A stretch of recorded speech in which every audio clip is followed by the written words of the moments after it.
জাতীয় দলের ক্যাম্প বা কোনো ক্লাবের হয়ে প্রস্তুতি নয়, আফেইদা খন্দকারের জন্য এটাই ঈদের ছুটি। সঙ্গে আছেন ব্যক্তিগত কোচ, যার আরেকটি পরিচয় তিনি আফেইদার বাবা।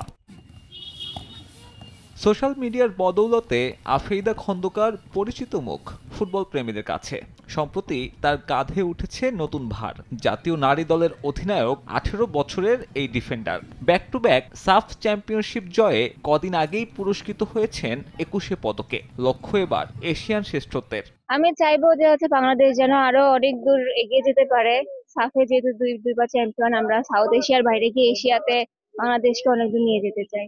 সাতক্ষীরার মতো প্রত্যন্ত অঞ্চল থেকে উঠে এসে লাল সবুজের প্রতিনিধিত্ব করা আফেইদা এখন অনেকের কাছেই অনুপ্রেরণার নাম। শুধু আফিদা আপু না, বাংলাদেশের অধিনায়কের সাথে আমরা প্র্যাকটিস করতেছি, সেটা ভেবে আমরা অনেক গর্বিত। আমিও আফিদা আপুর মতো যেন একদিন বাংলাদেশের জন্য কিছু করতে পারি, এবং ফুটবল আমার অনেক ভালো লাগে। আগের আপু আর এখনকার আপু এক না, এখন আমরা বাংলাদেশ টিমের ক্যাপ্টেন আমাদের আফিদা আপুর সাথে আমরা প্র্যাকটিস করতেছি। তবে আফেইদার চেয়ে তার বাবার গল্পটাই বেশি রোমাঞ্চকর। 90-এর দশকে খেলেছেন পেশাদার ফুটবল, সেখান থেকেই দুই মেয়েকে এনেছেন খেলাধুলায়। বড় মেয়েকে বানিয়েছেন বক্সার, ছোট মেয়ে বাবার মতোই ফুটবলার। কোচ আরিফ হাসান প্রিন্সের এই স্বপ্ন কেবল নিজের পরিবার কেন্দ্রিক নয়, সাতক্ষীরার সুলতানপুরে তার একটা ফুটবল একাডেমিও রয়েছে, যেখানে আফেইদার মতন সম্ভাবনাময় ফুটবলার থাকলেও তাদের উঠে আসায় বাধা খেলার মাঠ সংকট।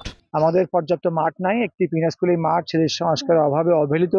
আমি এই মাঠটি যদি সংস্কার করে দেওয়া হয় তাহলে কিন্তু উভয়ই ভালোভাবে খেলাধুলা করতে পারে। আমার মেয়ে কিন্তু বলেছে যে তাদের জন্য আলাদা একটা মেয়েদের ফুটবল মাঠ, যেখানে সংরক্ষিত থাকবে, পাঁচিল দিয়ে ঘেরা থাকবে, তাদের ড্রেসিং রুম থাকবে, তাদের ওয়াশরুম থাকবে, সবকিছু মিলাই তারা কিন্তু একটা মাঠ দাবি করেছে। পর্যাপ্ত সুযোগ সুবিধা পেলে আফেইদার মতো আরো অনেক ফুটবলার উঠে আসতে পারে এই সাতক্ষীরা থেকে।